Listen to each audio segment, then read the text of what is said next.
Hey guys, today I'm going to tell you how to check captions of a Facebook reel after uploading. If you have uploaded or posted a reel on Facebook and you want to check captions of that, so let's see how you can do that. You just have to simply open your browser, just open Facebook. You can also open your Facebook in your app. The process will be pretty same for both. Just click on your account and go to your profile here. Click on Reels. Now once you're in your reel, just locate the reel. I'm gonna select this one. Just click on these three dots and here just click on captions only. And here you just have to enable this show captions option and your captions will be here. You can just try the same thing for any other video and you can also here to paste captions in it.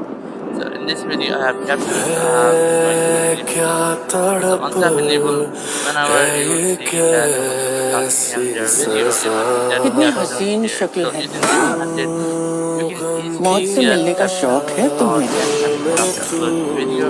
Thank you very much.